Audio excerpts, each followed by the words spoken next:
les marchés financiers avec IG Markets, CFD Trading. Bonjour, c'est Gilles du site boursicoté.com. Voici l'analyse technique du CAC 40 pour la journée du mardi 24 janvier 2012. Avec aujourd'hui une belle séance d'hésitation, puisqu'après une ouverture en baisse à 3321,37, nous avons marqué un plus haut à 3323,97, un plus bas à 3292,51, avant de terminer en clôture à 3322,65.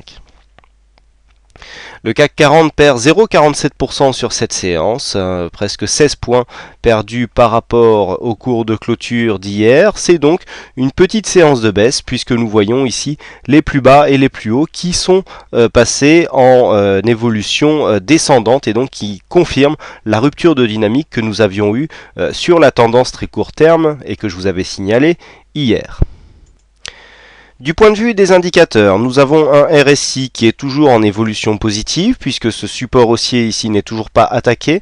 On continue à marquer des plus hauts de plus en plus haut. On marque pour l'instant un petit mouvement de début de consolidation, un stochastique qui est toujours en zone de surachat, évolution positive.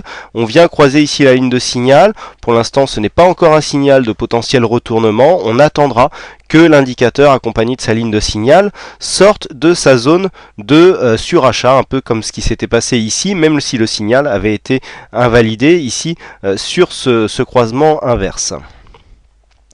Au niveau du MACD, là par contre, on a un retournement qui nous est signalé. Alors je vous avais signalé hier la divergence baissière qui était vue sur le MACD, donc ici elle est bien claire.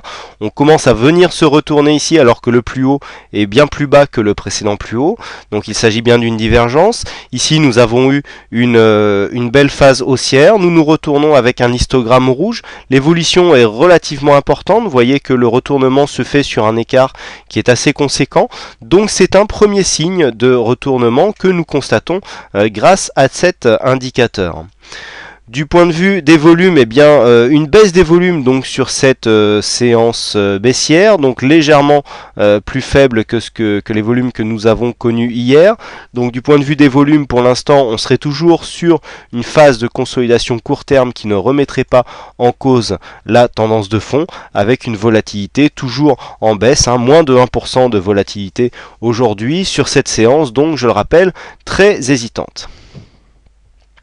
Si nous revenons à la vue chartiste, qu'est-ce que nous avons ? Nous avons, première chose, un doji quasiment parfait, puisque nous venons ici ouvrir et clôturer quasiment sur la même zone. Vous voyez que on ne voit quasiment pas d'ombre ici sur cette bougie. Il y a un point de différence entre l'ouverture et la clôture. Donc à noter que même si nous ne voyons pas, la bougie serait verte. On clôture légèrement au-dessus du point d'ouverture. On a très peu d'ombre haute, puisque entre la clôture donc et le point haut, il y a environ un peu plus d'un point. Donc Doji Dragon quasiment parfait. Alors Doji Dragon qui ne sera pas un signal de retournement à la baisse puisque ce n'est pas le plus haut de ce Doji qui vient marquer un plus haut par rapport à la tendance. Ça aurait été un fort signal à la baisse si par exemple on était venu marquer ici un plus haut supérieur au précédent plus haut, qui je le rappelle se situait à 3352,32. Mais là ce n'est pas le cas puisque le point haut vient ici s'inscrire en baisse par rapport au précédent point haut. Donc c'est tout simplement un signal d'hésitation. Alors Doji Dragon, une ombre basse fortement développée par rapport au corps, bien sûr, puisque le corps est ici quasi nul, et donc surtout qui vient s'appuyer ici sur cette zone d'ancienne résistance qui est devenue support. Alors je rappelle que cette zone était très significative, puisqu'il s'agit d'une zone, je le rappelle, donc qui correspond à une zone ici que nous avions testée précédemment. Voilà, alors on ne le voit pas bien, mais voilà, c'était une zone ici qui correspondait à ces deux plus hauts ici, qui avait été testé suite à la forte baisse donc directe de début août. On avait testé deux fois cette zone, et là, lorsque l'on l'avait réussi à la dépasser, on avait fortement consolidé. Donc cette zone était assez significative, je vous l'avais indiqué.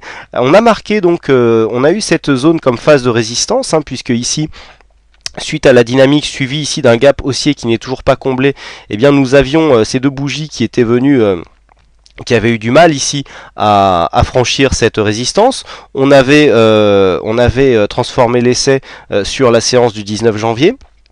Et puis, comme je vous l'avais dit hier, on a eu donc cette phase dynamique de bougies d'hésitation, sauf que là, on commence à venir s'inscrire à la baisse, puisque je vous avais indiqué hier que nous étions ici sur la tendance très court terme, soutenue par ce support haussier qui était très dynamique. Hier, nous nous étions inscrits en baisse par rapport à ce support, et donc je vous avais dit que les deux solutions possibles, c'était soit on venait ici marquer un plus haut à 3380, et donc on continuait à suivre ce support comme une résistance, soit on commençait à s'écarter et on commencerait à matérialiser dans ce cas un début de retracement. Donc là on est dans une phase technique où le retracement est possible. Hier je vous disais qu'on ne shortait pas sur des zones où on était en pleine dynamique haussière.